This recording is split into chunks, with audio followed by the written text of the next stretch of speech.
Kidnap किया था Israel के आम नागरिकों को हमास के आतंकियों ने, और अभी तक उन्हें अपने कब्जे में ले रखा है। इसके अलावा बंधक संकट का जिक्र किया, एक रिपोर्ट ये भी आई थी कि कुछ बंधकों को छोड़ा गया है। क्या इस बारे में कुछ पुष्टि हो पाई है? हमास की तरफ से कुछ बंधकों को छोड़े जाने की बात सामने आई थी।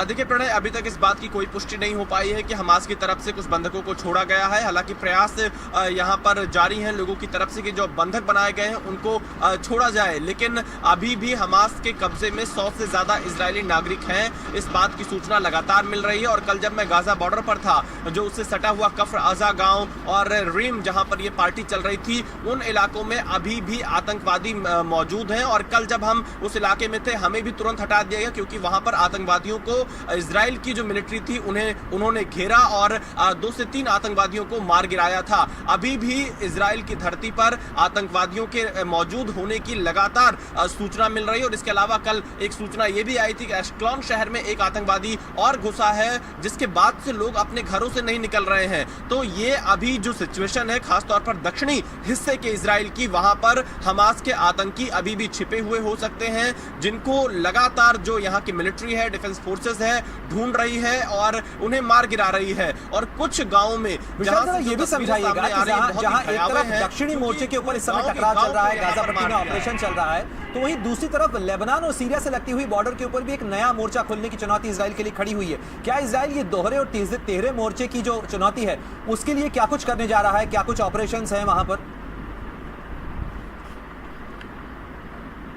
देखिए प्रणय, जो अगर हम नॉर्थ की बात करें लेबनान बॉर्डर की तरफ, तो इजराइल वहां पर अपनी पूरी तैनाती कर चुका है, टैंकों की तैनाती कर चुका है, वहां फोर्सेस की संख्या भी बढ़ा चुका है, क्योंकि लेबनान की तरफ से हिजबुल्ला चुनौती दे रहा है यहां पर इजराइल को, और रॉकेट भी लॉन्च किए गए हैं। कुछ इस प्रकार की खबरें कल और परसों में आई थी, और इसलिए जो इजराइल डिफेंस फोर्सेस है, इजरायली आर्मी है, उसने लेबनान की तरफ भी अपनी तैनाती पूरी तरह से बढ़ा दी है और लगातार नजर बनाए हुए है। और जो हिजबुल्ला के आतंकी ठिकाने वहां पर है, पोस्ट है, उन पर भी इजराइल की इस वक्त पूरी तरह से नजर है। दूसरी तरफ सीरिया की तरफ से भी कुछ रॉकेट इजराइल की टेरिटरी में लॉन्च किए गए थे परसों। बिल्कुल विशाल, मैं लौटूंगा आपके पास में, आप बने रहे हमारे साथ में, लेकिन एक बड़ी खबर दर्शकों को बता दें, और ये बहुत बड़ी कूटनीतिक लिहाज से अगर देखा जाए तो ये एक बड़ा डेवलपमेंट हुआ है।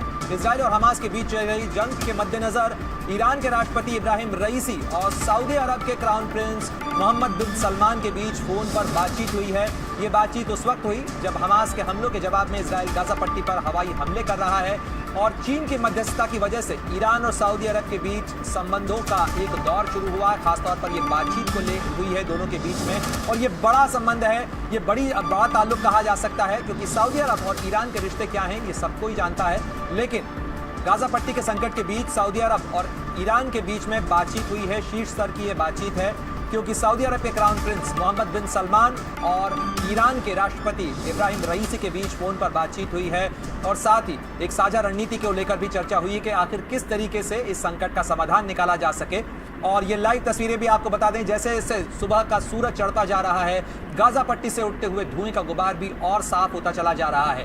तो देखिए, इजराइल और हमास दोनों के बीच चल रही इस जंग के अंदर एक बहुत बड़ा खामियाजा लोग भुगत रहे हैं, और इजराइल की तरफ से जो लगातार एयर स्ट्राइक की जा रही है, हमास के ठिकानों को निशाना बनाने की जो कार्रवाई हो रही है, उस कार्रवाई के कारण कई इमारतें जो हैं वो तबाह हुई हैं, कई इमारतों को ध्वस्त किया गया है, और लगातार दिन रात ये बमबारी का सिलसिला चल रहा है। और इसके कारण गाजा पट्टी के आसमान के ऊपर धुआं का गुबार जो है वो इस तरीके से साफ देखा जा सकता है, और धुएं की एक पूरी चादर में लिपटा हुआ इस समय गाजा पट्टी नजर आ रहा है।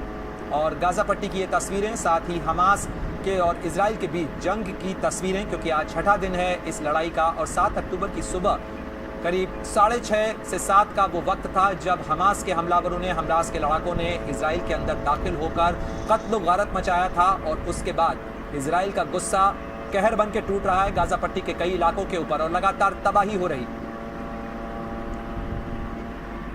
और आपको